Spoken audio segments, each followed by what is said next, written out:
Bismillahirrahmanirrahim. Assalamualaikum warahmatullahi wabarakatuh. Hamdan wa syukran lillah, salatan wa salaman ala rasulillah sallallahu alaihi wasallam. Qala Allah ta'ala fil Qur'anil Karim, a'udzu billahi minasy syaithanir rajim. Bismillahirrahmanirrahim. Inna a'tainakal kautsar fasalli li rabbika wanhar inna syani'aka huwal abtar.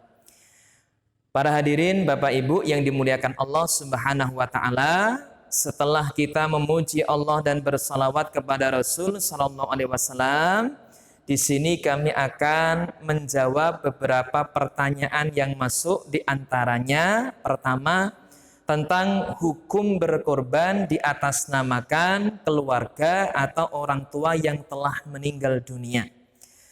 Memang dalam masalah ini ada khilafiyah di kalangan para ulama.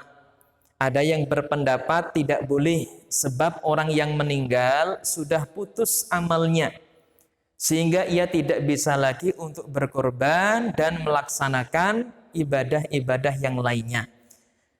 Di antara dalil yang dipakai yaitu surat An-Najm ayat 39, A'udzu billahi minasyaitonir rajim. Bismillahirrahmanirrahim.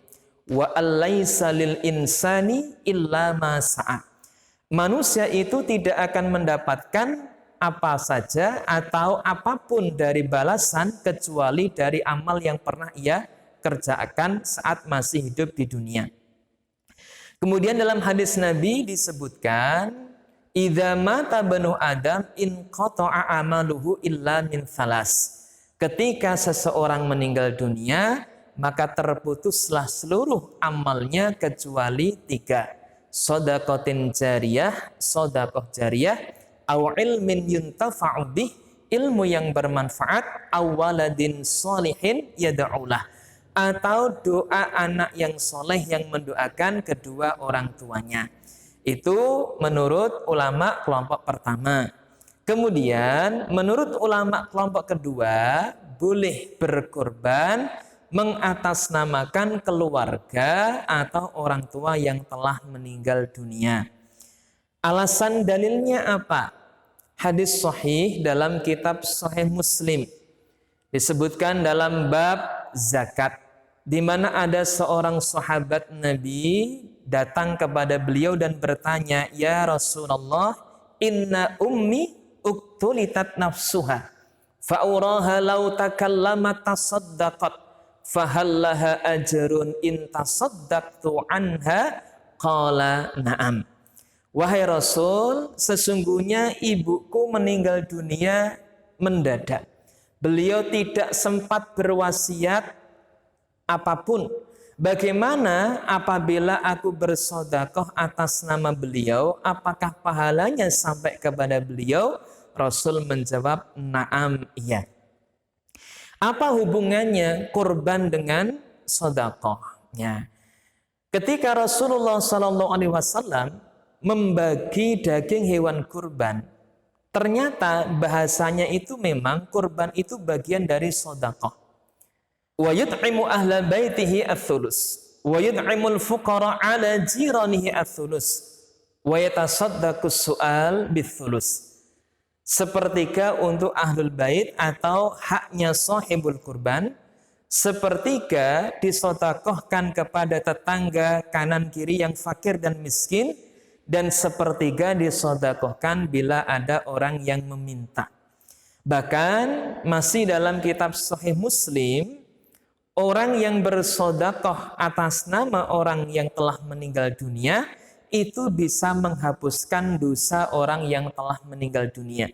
Disebutkan pada bab wasiat, ada seorang sahabat datang kepada Nabi mengatakan, "Ya Rasulullah, inna abi mata wa taraka malan wa lam yusi, fahal yukaffir anhu an atasaddaqa anhu?" Qala na'am. Wahai Rasul, bapakku meninggal dunia. Beliau meninggalkan banyak warisan, tetapi tidak meninggalkan wasiat apapun. Bila aku bersedekah atas nama beliau, apakah bisa menghapuskan dosa-dosa beliau? Rasul menjawab, ya. Kemudian pertanyaan yang kedua, Bapak Ibu yang dimuliakan Allah Subhanahu wa taala, tentang bagaimana hukum orang yang berkorban tapi duitnya itu dari hutang. Nah, seperti dalam kasus orang-orang yang mendaftar haji dengan dana talangan, dana utangan. Yang pernah saya ketahui dari pendapat ulama kita yaitu boleh dengan syarat apabila yang hutang itu, yang berkorban itu sebenarnya dia punya aset.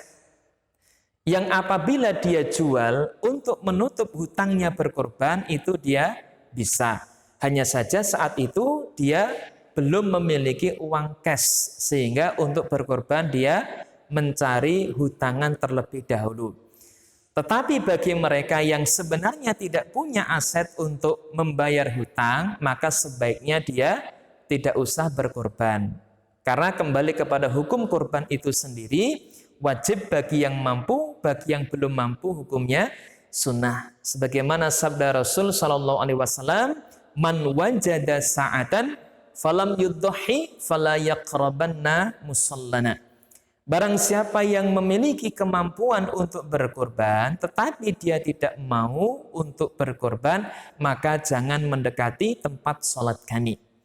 Kemudian yang ketiga, para hadirin yang dimuliakan Allah Subhanahu wa taala, pertanyaan tentang bagaimana orang yang mau berkorban tetapi dulu saat ia baru lahir belum sempat diakikahi oleh orang tuanya.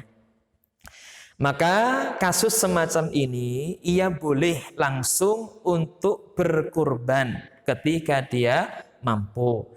Sedangkan akikah itu sendiri terikat oleh waktu sebagaimana yang disebutkan di dalam hadisnya Rasul sallallahu alaihi wasallam, kullu mauludin murtahinun bi'aqiqatihi tudbahu anhu yauma sabi'ihi wa yusamma wa yuhlaku ra'sahu.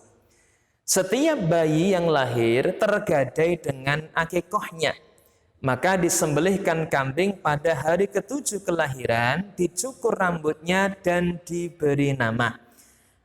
Maka apabila orang tua si bayi ini tidak mampu, maka ia tidak terkena perintah tersebut.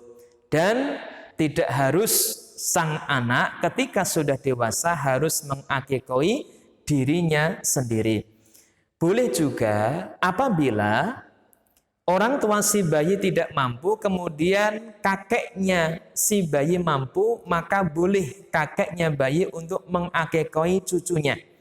Hal ini juga yang dicontohkan oleh Rasul sallallahu alaihi wasallam, aqqa Rasulullah sallallahu alaihi wasallam anil Hasan wal Husain wa khanatahuma li sab'ati ayyam. Rasul dahulu mengakikahi Hasan dan Husain dan mengkhitan keduanya pada hari ke-7 kelahiran. Jadi akikah itu waktunya adalah hari ke-7 setelah bayi lahir. Meskipun ada yang berpendapat kalau hari ke-7 belum mampu, kemudian kelipatannya hari ke-14. Hari ke-14 belum mampu, hari ke-21. Kalau belum mampu sampai dia mampu. Itu pendapat. Tetapi kalau melihat teks hadisnya memang pada hari ke-7 kelahirannya. Demikian Bapak Ibu, mungkin dengan menjawab beberapa pertanyaan ini tadi bisa menambah wawasan bagi kita semua dan kita bisa beramal dengan yang lebih baik berdasarkan ilmu dan keterangan dari Allah dan Rasul-Nya, dan mudah-mudahan Allah menerima semua amal soleh kita. Amin ya rabbal alamin. Allahu a'lam bishawab. Assalamualaikum warahmatullahi wabarakatuh.